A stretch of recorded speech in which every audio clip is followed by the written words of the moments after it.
Welcome back to all the Kirbys. We're moving up to the next major release in the Kirby series, Kirby's Dream Land 2. Even going back to the original naming convention, following off of Kirby's Dream Land, of course the first game in the series. And we're even going back to the Game Boy. It had at this point been 2 years since Kirby's Adventure, the NES game. So it's 1995 at this point, and the Game Boy was still going strong, as the Color Game Boy wouldn't come out until 98. So it's actually a pretty reasonable thing to go back to the Game Boy, back to their roots, and see what kind of fun they can have with Kirby. I did what I could to figure out and learn what I could about the development of this game, and I could find very little. But what I did find is they didn't seem to initially design the game with Kirby's abilities in mind. Instead, they wanted to design a game with new methods of movement for Kirby. Which is where the animal friends come in. And originally there was even planned a tank or something that Kirby would get on, much like one of the animal friends, to roll around on. But they couldn't very well do it without the abilities, so they integrated those as well, and even integrated them with the animals. This game has perhaps the fewest number of copy abilities of all of the Kirby games, but between the abilities and the animals and the variations on the abilities with each of the animals, it's actually fairly extensive. Now, Kirby's Dream Land 2, I played a lot of as a kid. Had this on Game Boy and I played the heck out of it. So this is going to be a trip down memory lane. World 1.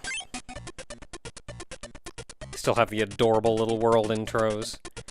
And we introduce our friend. The hamster is Rick. And despite being on the Game Boy, it actually has a world map similar to Kirby's Adventure, I suppose. So what can you do? You cannot slide. You do not appear to be able to run. At least double tapping is not doing it. This is on the Game Boy, so it's a 2-button game. So I think all we have is eat and jump. There is still a bit of a delay after trying to suck in before you're given control again. But otherwise, the controls feel fairly responsive. But let's see how it goes.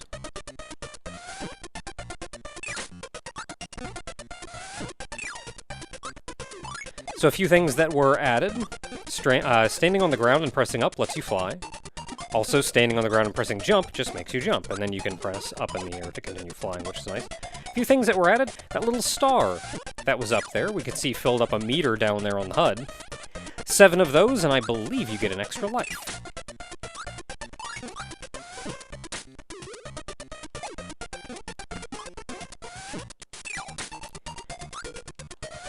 Nice simple start, Bronto Burt up in the air.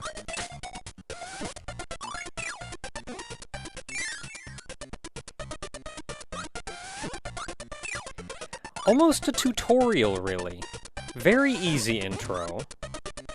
Not even any abilities of note yet. So we start with Parasol. So what does Parasol do for us? You can attack.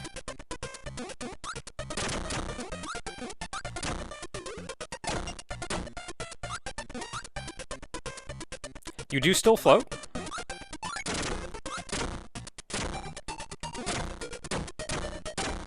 The can of soda returns as a healing item.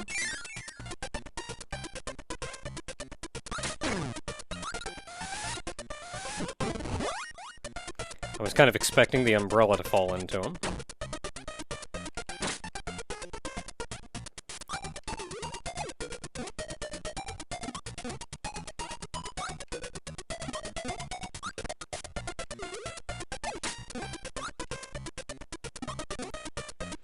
It appears I can press down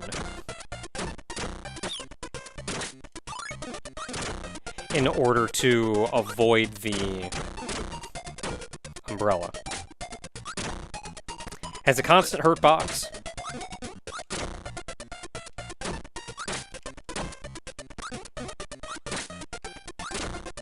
And we even got all the stars. Very easy introduction. I was not paying attention at all. Very easy introduction.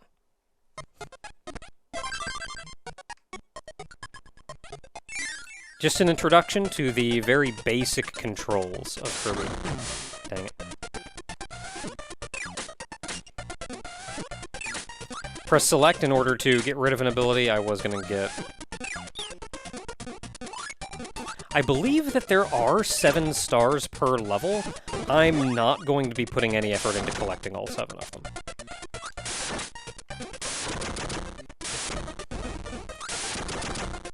There is also a secret hidden per world.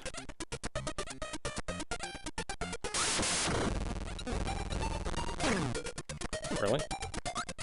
The star hurt me?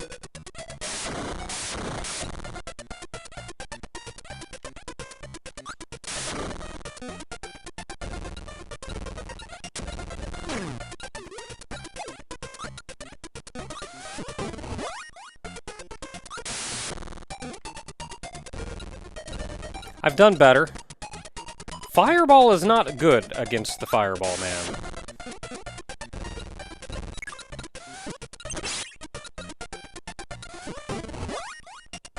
Because it's so easy. Hey. Hey! Look at that hamster. Get a hamster, you get full health. I like it. You can't even see his feet while he's standing there. The music changes when you get a friend, and the ability that you have also changes.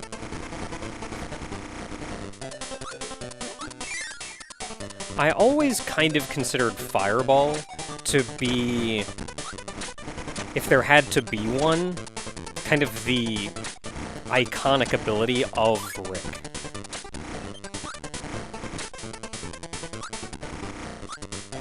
I feel like each one of the animal friends has an ability that I associate with them, and Fireball is definitely that here.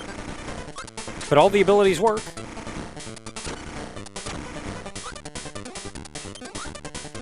As much as I don't want to give up Fireball... Oh, are the... No, unfortunately.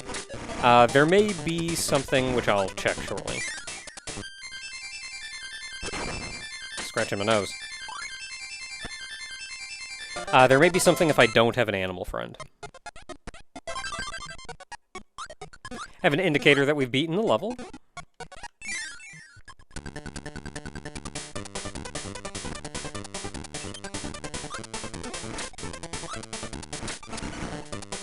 Hey.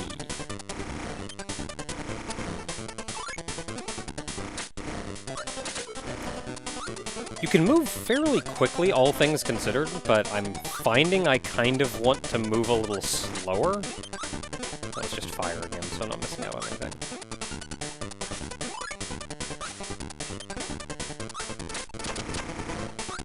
And of course, each one of the animal friends covers land, sea, and air, Rick being your land-based friend. I think you just move faster with him. I don't think he offers anything else, really. Ah, here we are. So there is a secret hidden in each world, and it's something like this. I am going to collect all of them. However, I am not going to make sure that I prepare and collect it the first time I see it. So, don't worry, I'll come back for it. And I'll show you when I do. Because they're kind of difficult to find, like some of the secrets in Kirby's Adventure. Or they're kind of difficult to not necessarily find. I mean, some of them are. Oh, not getting that.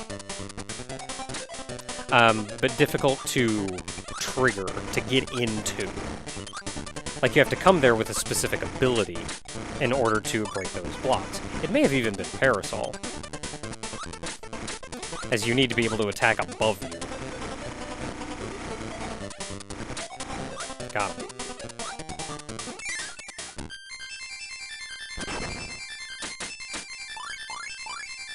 Hit it right that time. I was paying attention that time.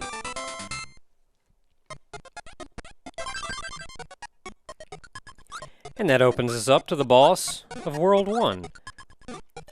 Nice easy grass planet, 4 levels for starters, introduced to a friend, probably Wispy Woods. Crazy Woods. Hey!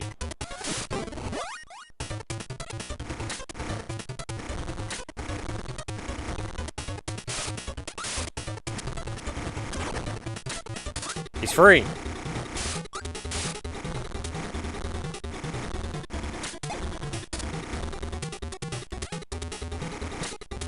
I'm standing back because I don't want to get hit by his roots.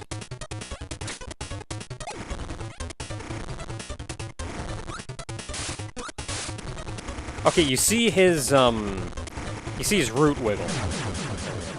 Easy. You see his root wiggle before the first one comes out.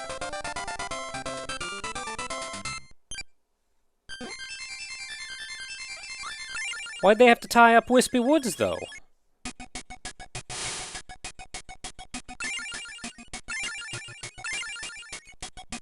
Well, maybe a little bit short, but that's it for World 1. So until next time, everyone.